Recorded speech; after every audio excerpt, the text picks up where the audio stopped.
The Godfather recently celebrated its 45-year anniversary. It's hard to believe we've never done an episode on it, but to be honest, we really just need a bit of a palate cleanser after that last episode on Fast and Furious. So here are 7 things you didn't know about The Godfather.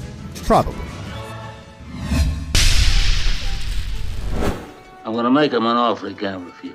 The Godfather is dark. I'm not just talking about the subject matter. The actual film is at times literally dark, particularly in these interior scenes with Marlon Brando. The cinematographer Gordon Willis was even named the Prince of Darkness because of his work on The Godfather. But most people don't know that the minimal lighting wasn't done only to create a mood. They were also trying to conceal the heavy makeup that Marlon Brando had to wear. Brando sat through 3 hours of makeup each day, which included a dental prosthetic and resin plumpers to create Don Corleone's jawline. By the way, Marlon Brando wasn't the only one wearing fake teeth. James Caan's fangs were made more prominent with dental prosthetics applied with a quick setting acrylic. Kind of seems like a waste of time since you can't even tell, but it's still kind of cool, I guess. Boom, bonus thing you didn't know. Boom, moving on. What the hell is this? That's a Sicilian message. It means Luca Brasi sleeps with the fishes. Sonny's fangs are just one of the many details that the production team came up with to make the world of the film as rich as it is. Another is the wooden bumpers on so many of the cars. Because of World War II, many car owners removed their chrome bumpers and turned them in to help with the war. The chrome bumpers were replaced with wooden ones, and it took a long time for many of them to be switched back to metal after the war ended. And since The Godfather takes place in the 1940s and 50s, the wood bumpers are pretty accurate, which actually segues us perfectly into thing number 3. The Godfather was made in the 70s, but it's a period piece that takes place some 2 to 3 decades before that. But it almost didn't happen that way. Originally, Paramount wanted The Godfather to be a present-day, meaning a 1970s, gangster movie set in Kansas that they would make on the cheap for around $2.5 million. Paramount was broke at the time and just didn't want to invest in a period piece. At Francis Ford Coppola's insistence, Mario Puzo tossed out his original script, which had The Godfather as the low-budget 70s mobster shoot-'em-up that Paramount wanted. Coppola revamped the story, got the studio to put up a $6.5 million budget, and went on to make one of the most iconic films of all time. Not that it was easy.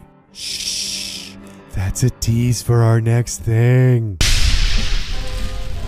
Francis Ford Coppola was under threat of being fired nearly the entire time he was making The Godfather. The studio butted heads with him on almost every decision. For one, they essentially vetoed casting Marlon Brando as Don Corleone until Coppola came to Marlon Brando's home to film a screen test that was impressive enough to finally convince the suits that Brando was their guy. The studio was also against casting Al Pacino as Michael. They were pushing hard for Robert Redford or Ryan O'Neal. Martin Sheen did a screen test, and they even had James Caan read for the part, but Coppola was unrelenting in keeping Pacino at the top of his list. Paramount also believed that Coppola was going over budget and over schedule with frivolous production expenses. Though, by the time the film wrapped, he was both under budget and ahead of schedule. Coppola saved his job by reshooting some key scenes that the studio didn't like and adding in this fight scene to silence their fears that the movie lacked action.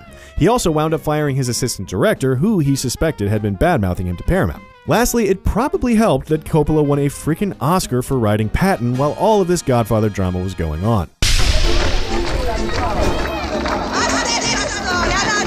Here's a thing that reiterates just how f***ed up a place Hollywood is. Morgana King played Mama Corleone to Sonny, Michael, and Fredo. The thing is, she's only 10 years older than James Caan and Al Pacino and only 5 years older than John Cazale was. R.I.P. 5 to 10 years older playing their mom.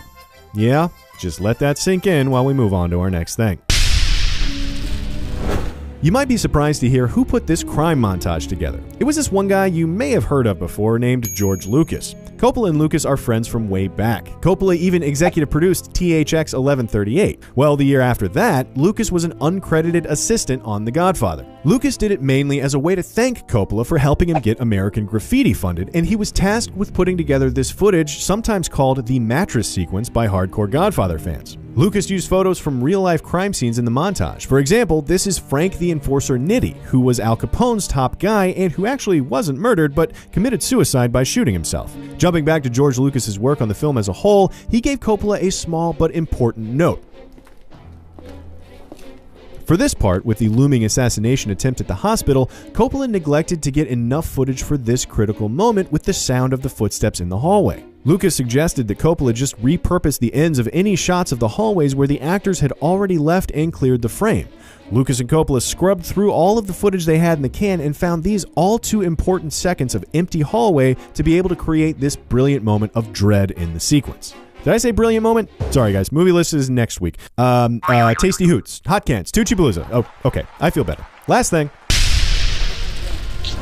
Aspetta, Fredo. I'm gonna buy some fruit. Okay, Bob.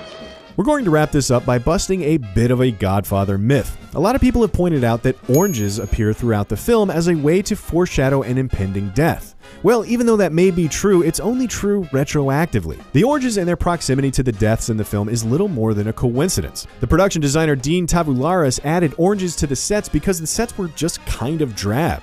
He liked using oranges as a pop of color, but no one involved with the film ever premeditated using them as a harbinger of death. It just kind of worked out that way, and the fan theories took on a life of their own. I guess they should have switched up those oranges with some papayas or kumquats or something. We have barely scratched the surface on all of the Godfather things we have up our sleeve. For example, we didn't even mention that this baby in the famous baptism scene is actually Sofia Coppola. So if you guys want a part 2, let us know. And or if you want us to do a part 2 on the Godfather part 2, sound off. Unlike Tucci Palooza, we'll actually do it.